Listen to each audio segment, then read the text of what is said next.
Whoa! This is Shards of Narsil, the blade that cut the ring from Sauron's hand. Ow! And it's still sharp. You want to see how I made it? Let's talk about it.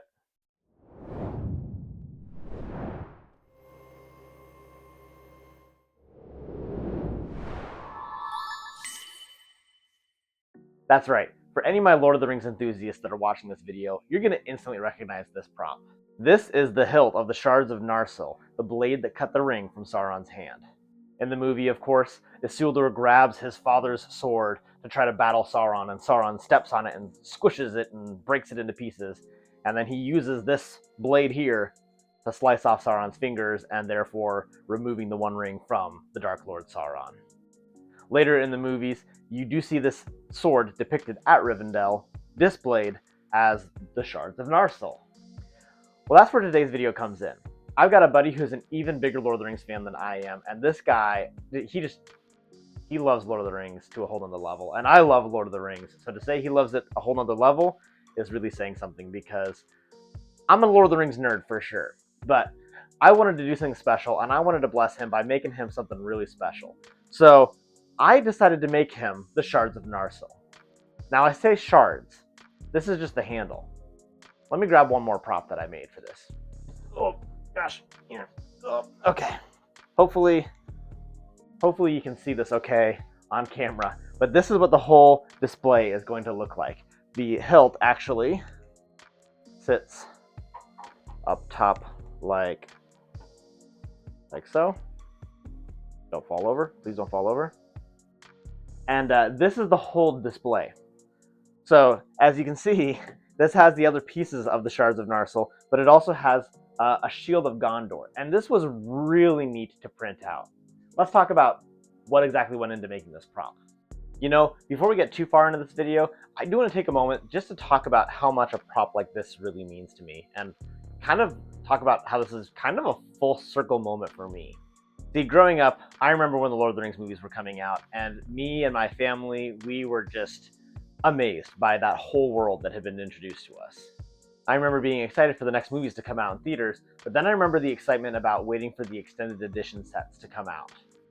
As they became available, my family ended up owning the extended edition sets of the Lord of the Rings, and so that included the extended editions, right? Those deleted scenes, those extended scenes where you get to see, at the end, it's something like almost an additional 3 hours of footage. It's insane. And I absolutely love that extra footage. I actually have a hard time going back and watching the theatrical version now that I've seen the extended editions as many times as I have.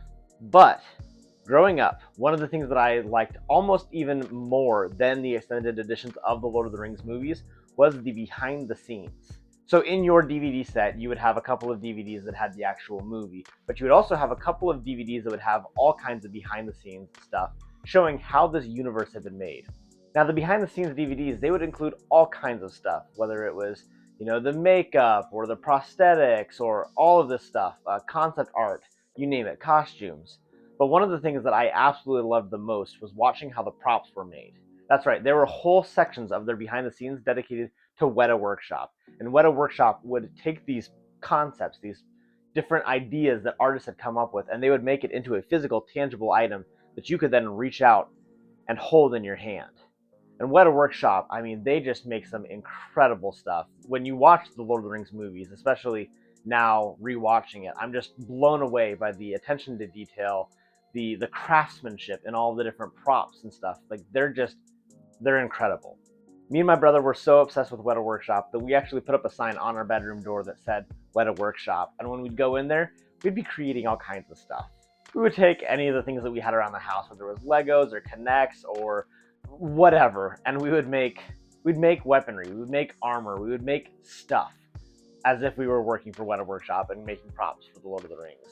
And so, you know, just a childhood fantasy that me and my brother would play out as children. But now, look at this. Like, this is like almost like a movie prop. It's just, this is such a sweet full circle moment to me. I ought to put up a sign on my door that says Weta Workshop. Weta Workshop, if you're watching this video and you're looking for some additional people, let me know. I know a guy. But yeah, I just wanted to take a moment and talk about just my love for this stuff, my passion for this stuff, and share that full circle moment with you guys so you get to know a little bit more about my backstory. But with that out of the way, let's get into talking about how I built this sword. I will for sure be leaving a link in the description of today's video where you can find the files for all the different things that I 3D printed, because honestly, the files are really great. They're free. They're available right now on MakerWorld, and they might be on other platforms as well, but I found these on MakerWorld, and they're really great files that give you a really wonderful finished product. So for starters, I found the file, it was time to start printing stuff out, and I just started throwing stuff at my Bamboo P1S. For the shield itself, this bad boy was actually all printed in raw PLA. There is no sanding, there was no painting. This was actually just done with the multicolor functions of my Bamboo P1S using the AMS unit. So yeah, I started by printing out the shield. It took like maybe 2 or 3 days to crank out all of those different prints, as long as I was keeping up with them with my Bamboo P1S. And next thing you know, I had all of the pieces for the shield that were ready to be assembled. But once I had the shield printed, then it came time to assemble. Assembly works really well because they actually have created little holes and alignment pegs that you can use to make sure that you properly align all of the different pieces of the shield as you're assembling it. So I just made sure that I printed out all of those different alignment pegs, and then it was time to start gluing the shields together. I started by sanding down the edges of all the different pieces that we're going to be connecting, because you do want a somewhat rough surface when you're gluing things together. That way the glue has something to kind of grab a hold of. Otherwise, it's more likely that it's going to fall apart. So I went ahead and did that. I went ahead and just sanded the edges and then glued the pieces together. And next thing you know, I had a finished shield of Gondor that was looking fantastic.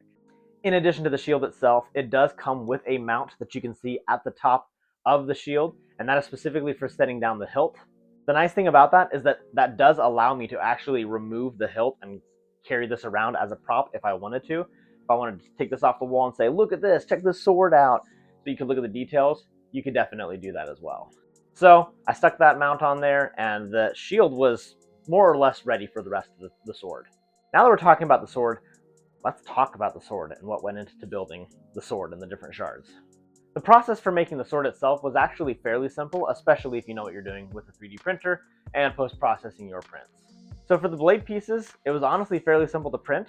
I just took these files that were already pre-sliced and threw them at my Bamboo P1S, and they printed beautifully.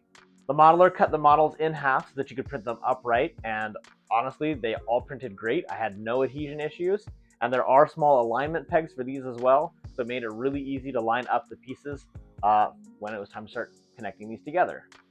Now, oftentimes when I'm fusing pieces of plastic together that I've printed, I'll oftentimes use a soldering iron and I'll PLA weld them. But for these aren't going to be functional pieces. They don't need to be load bearing. They don't need to be all that durable. They just need to be one piece because they're going to be hanging up on a display. So to combine the different shards together, I just used some CA glue, which is basically a form of super glue and an activator spray that when you spray the activator on the actual glue, it instantly hardens, and it made it really easy to align everything. Spray that glue in there, and then the blades were the blade pieces. They worked. Now I did say that I printed out the sword with my Bamboo P1S, and that is mostly true. However, there were a couple of pieces that I wanted to make sure got the best quality possible, so I went ahead and printed those on my Saturn IV Ultra resin printer. Then, once I had everything printed, it was time to start post-processing my prints. For starters, I had to get these details into the hilt. So I painstakingly and lovingly, I pulled up all of my research images and I started chiseling away and sketching in these details on the hilt. No, I'm just kidding. I didn't do that. This piece was one of the ones that was resin printed, and the resin printer absolutely handled those beautiful details just perfectly. Let's see if the camera can capture this.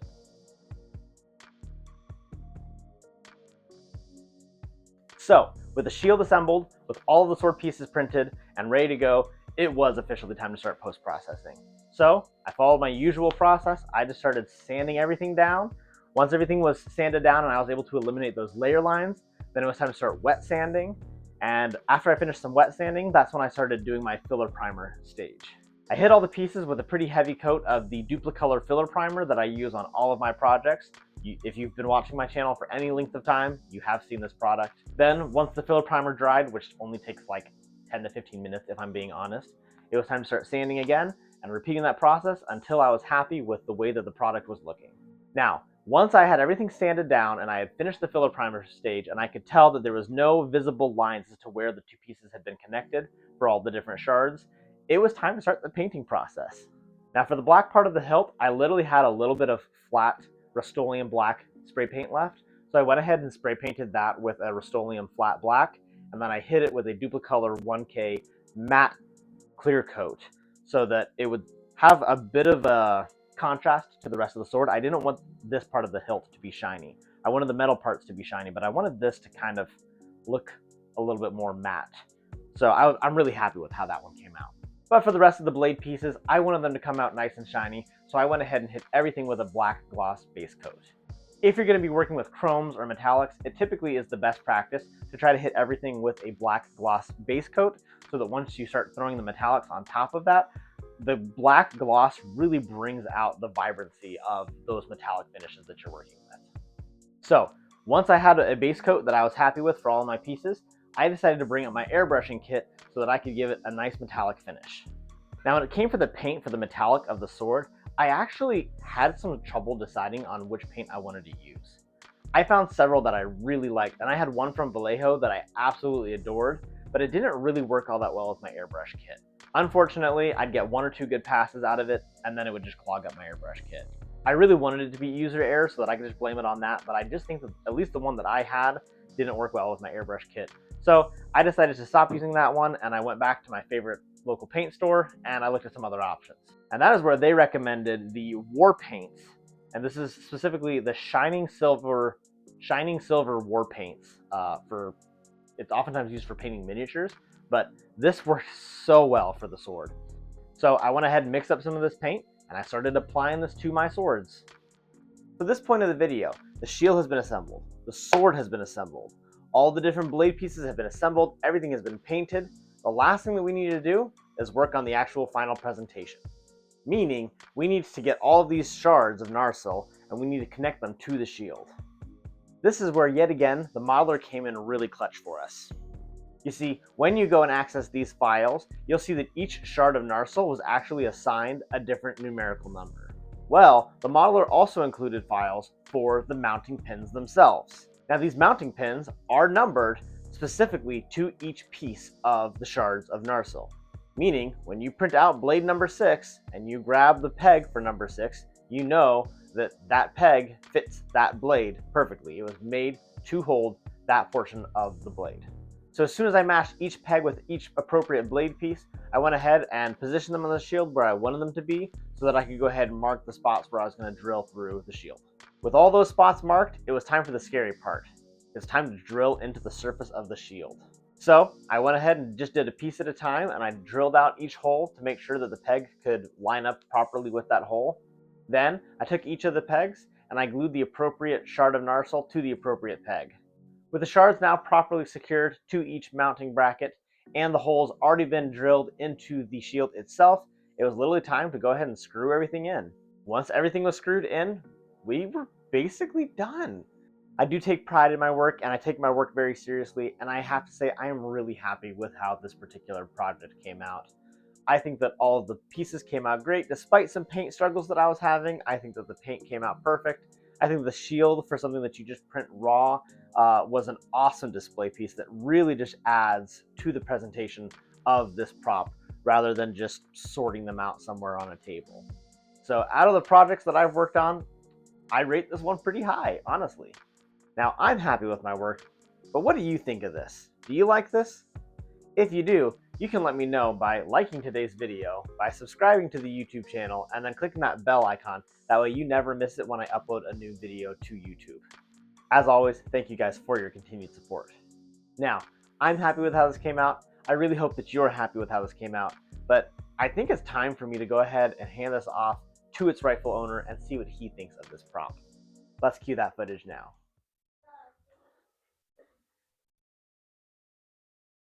Feel the doggy tail in front of me. Yep. Go through the doorway. Okay. And I stand right here. Okay. All right, why don't you go ahead and take... this is suspenseful. You take off the blindfold. All right. Wow, this required a lot of setup, whatever it is. You have no idea. I'm sure. Let's try to get the snot out. 3 hours later. Coming loose. All right. All right. What am I doing? I got something over here for you. Oh. Oh my gosh, dude, that's amazing. Oh, wow. The sword does fit freely here, so I can. Oh, dude, it's the Shards of Narsil. Yeah. And the Gondor, like their emblem. Yep. Dude, that's so cool. Wow, man, I knew it was something you had 3D printed. Like, it had to be something like that.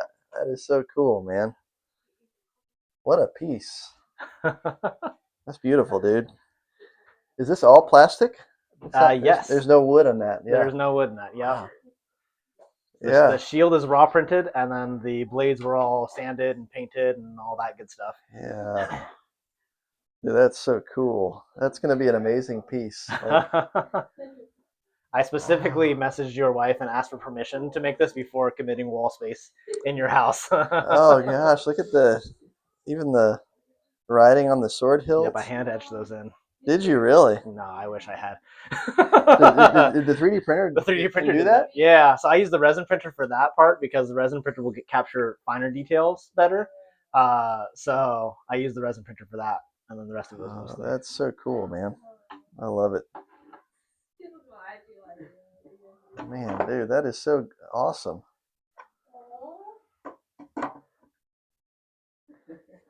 Thanks, man. That is so cool. What an awesome piece. I'm gonna have to show that off to everybody now. Brother's gonna be so jealous. After I finished making it, I was like, maybe I should have made 2 of these. You're like, dude, get you a friend that knows how to 3D print really well. He'll make you cool stuff. You can say hi to YouTube too. You're gonna be on YouTube if you're okay with that. Oh, okay, yeah. Hi, YouTube. Look what my friend Alex made for me. He is the best at what he does. It's an amazing piece. Honestly, all the different pieces coming together, like this right here, was probably the most satisfying when I actually like finished the difference, like the contrast here between the two. Once I put everything together, it's like, oh my gosh, I can actually hold this thing now. Yeah, dude, that's just so cool. I love it. I love the hilt, the way it feels. It's even got a little weight to it. It's nice because of the whatever you call this piece. Yeah, the handguard there has a little bit of bulk to it. Yeah. Yeah, that is cool. Where are we gonna hang it up, babe? We gotta have a place for it now. Losing the sword. That's right. Actually, looks like it landed in a good spot. It did. Once you get it on the wall, that won't fit so flimsily. Yep, that's amazing, dude.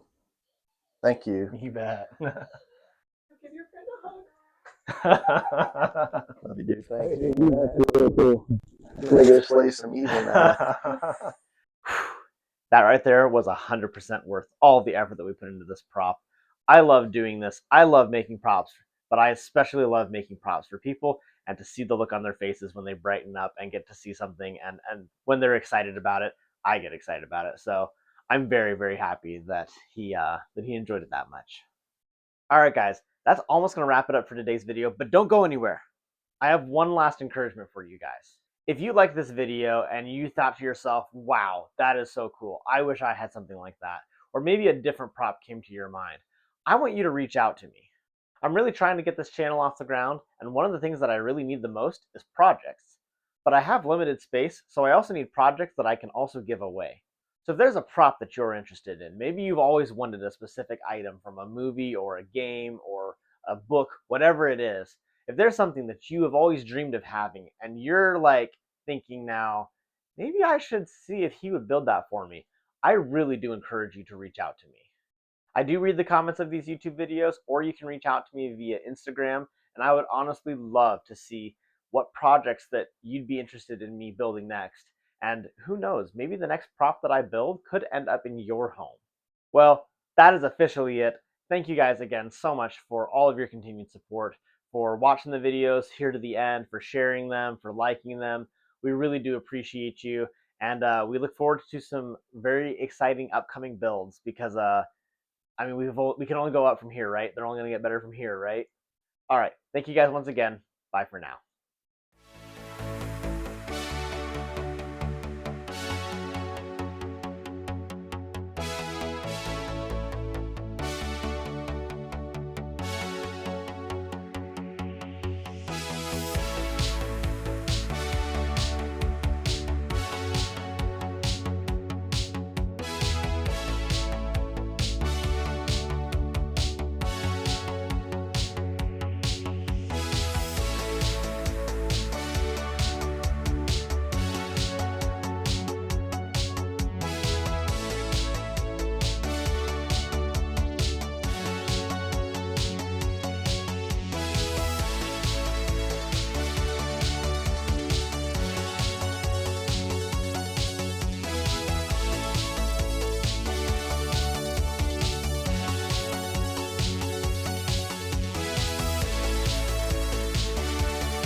maybe I should have built 2 of these.